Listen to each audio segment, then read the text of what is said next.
Eh, baka si Joaquin yan. Yorme ba yan o si Joaquin? Oh my goodness. Si Joaquin nga pala.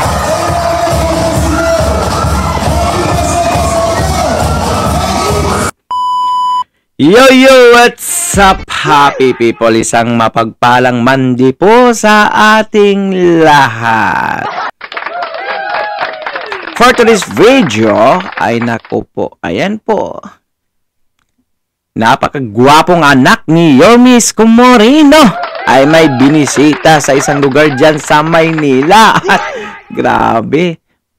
Like father, like son. Wow ha, dahil pinagkaguluhan po ng mga otaw ang gwapong anak ni Yorme Isko Moreno na walang iba kundi si Joaquin Dumagoso. Big love shoutout po sa ating lahat. So without further ado, let's begin.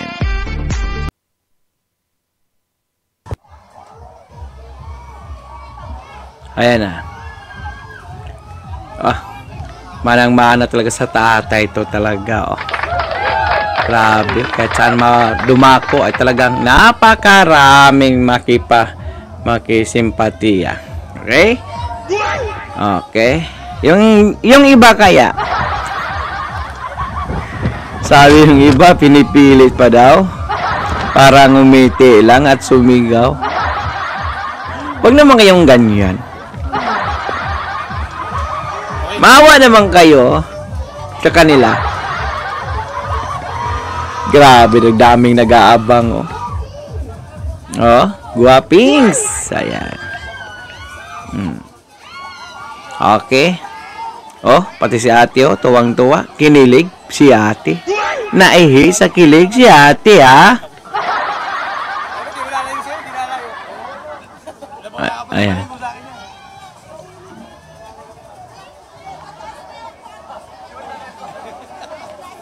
Okay. Mukhang number 1 to na number 1 to na city council dyan sa district 1, ha?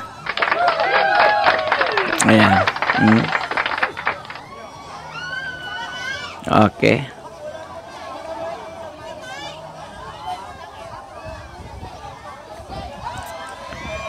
Barangay 146 Joan. Ayan. Zone 12 District 1. Diba?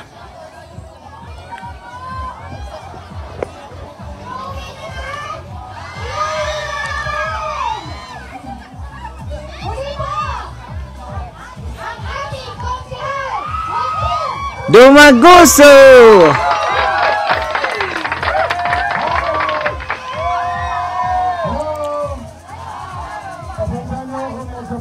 Kita nyo, diba?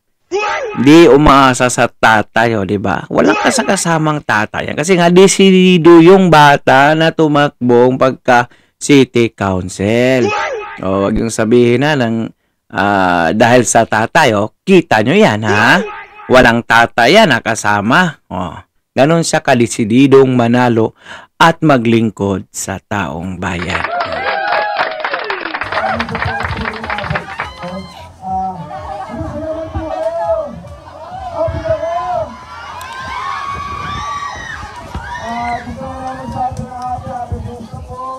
Pista pala dyan.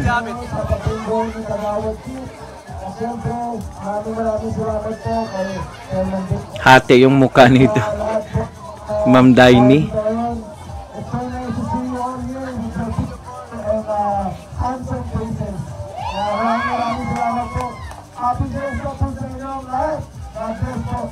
Ang galing na magsalita, bata pa, no?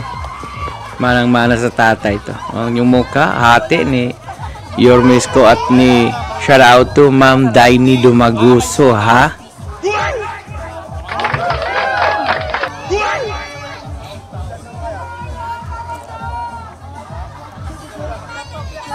Wala bang palitson dyan? Wala namang ASF dyan, di ba?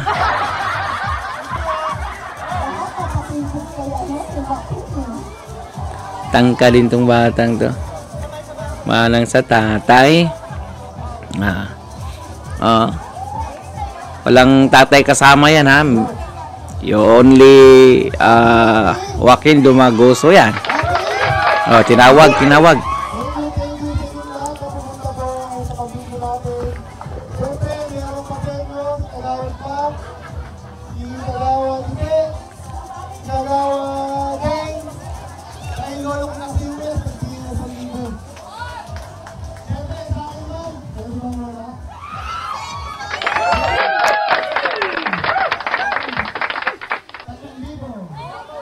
Ayan.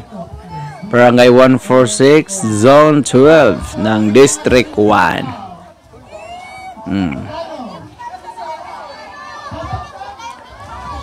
Kinilig pati si nanay, oh. Naihi pati si nanay, ha. Ang charming. Manang-mana sa mami at daddy.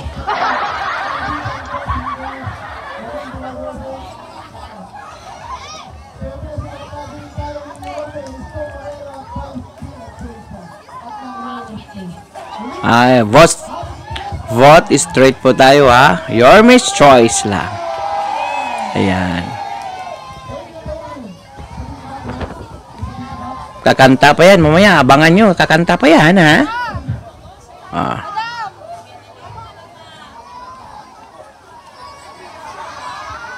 Daming tao.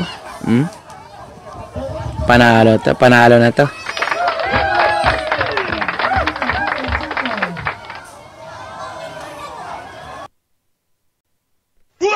Pasok, Joaquin. Ayan, si nanay. Nag-abang si nanay, oh. Yan, ay. Happy Fiesta dyan, Happy Fiesta. Pag uminom, huwag ilagay sa utak, ilagay sa tiyan. Ha? Walang bawal ang uminom, basta nasa tama po, ha? Huwag ilagay sa utak, delikado yan.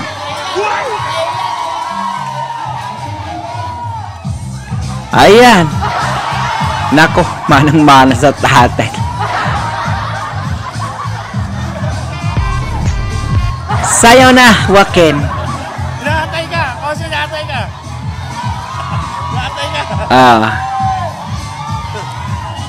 Sayawin mo na. Ayan.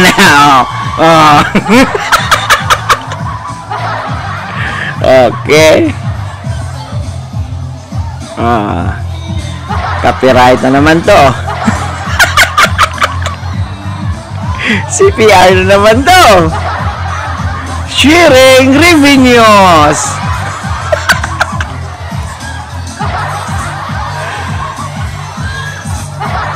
Loko-loko pa naman yan si Lolo. Sharing revenues. Tapos 10% lang sa atin, ha. Kantahan lang natin. I was dying inside.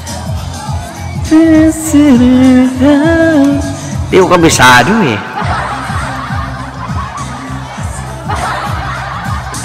Yung mga 90s to na mga kanta, no? Ayan. Grabe, oh. Vote straight po tayo, ha? Vote straight. Only your Miss Choice lang po tayo, ha?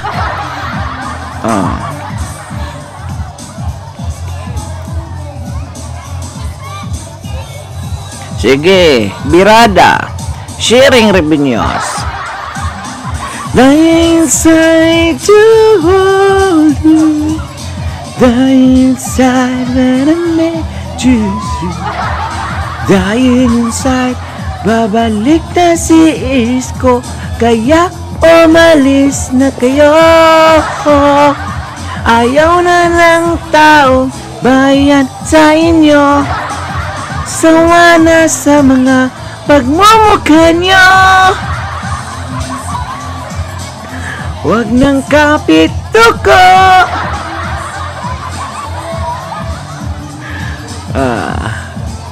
Sige, birada. Sige, birada. Sharing revenues.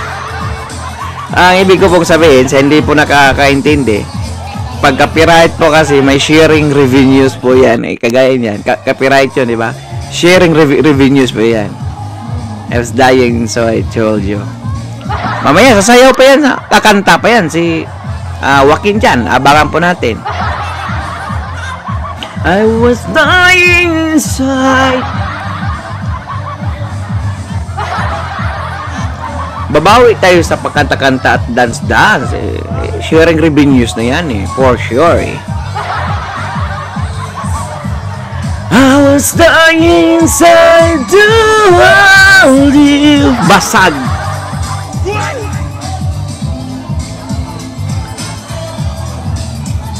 I was dying inside. I was dying inside.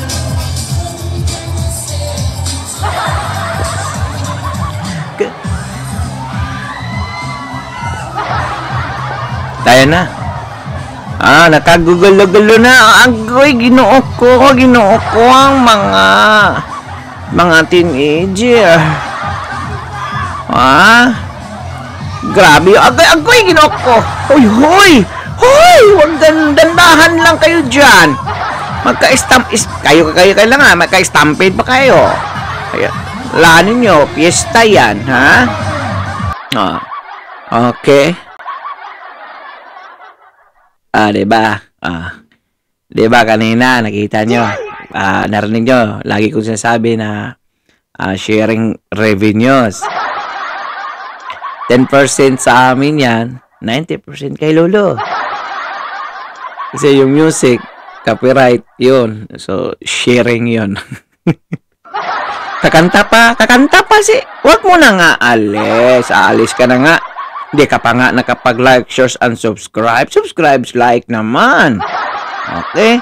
Huwag ka mo nang amalis. Kakanta pa to. Kakanta pa si Joaquin. Ako naman. Diba? Sabi ko siya kakanta na. Okay. Firefly.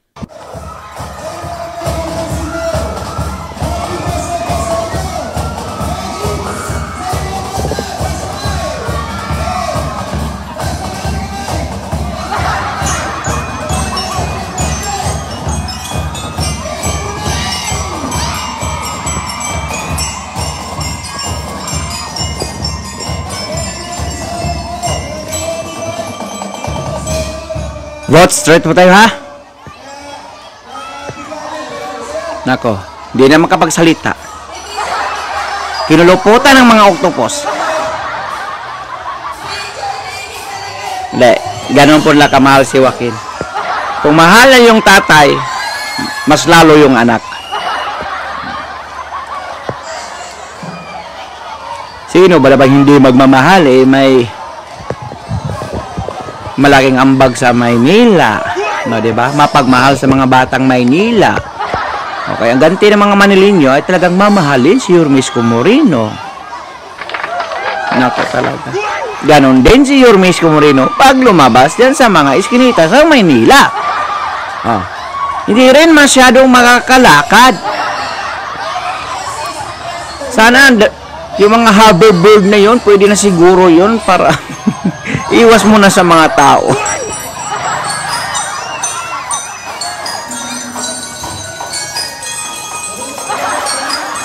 Happy Fiesta!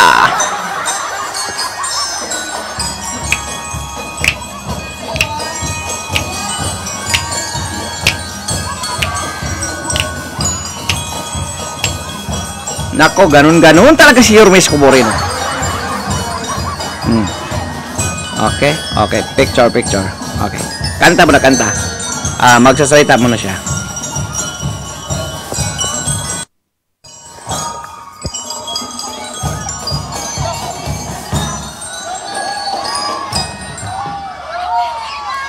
Stop.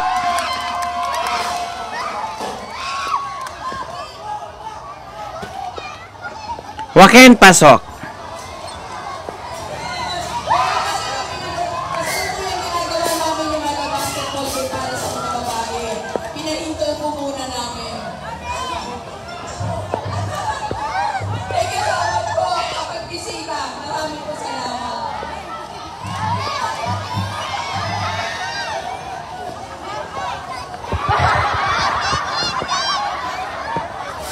Ganun po kamahal ang mga dumaguso dyan sa Maynila.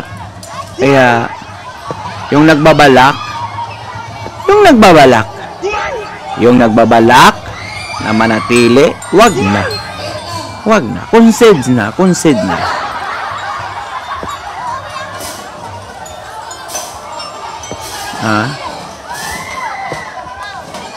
Mahirap po banggain, kalabanin yung may nagawa, yung may resibo. Ganyan po ang mga family dumaguso na talagang yung una po yung taong bayan, hindi yung sarili. Di ba? Hindi makapagsalita kasi napakarami magpapapicture. Tapos yung mga utaw na yan, pagtatanggihan mo naman, sasabihin, napaka-stricto naman ito. Ganon, reality po yan eh. Kaya, hindi na talaga makapagsalita yan kasi nga alam nyo naman mga utaw, matampuhin yan. Sasabihin, stricto yung anak ni dumaguso. Ayan pati si Lola kinilig. Aba yung mga teenager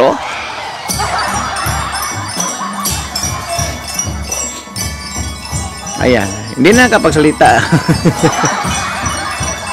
Pagbigyan lang yung utaw. Saka ka na magsalita, wakin dumaguso pag ano na sa stage na. Sa panahon ng kampanya na lang.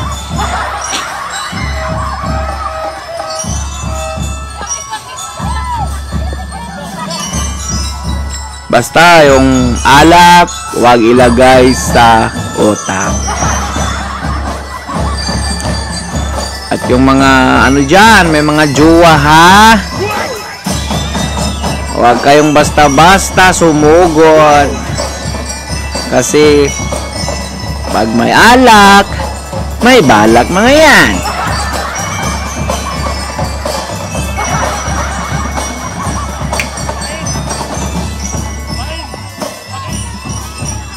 Kinilig si ate Sino ba namang hindi kikiligin yan? Mistiso. Ano yan, boy? Ayusin mo ang tawa mo, boy.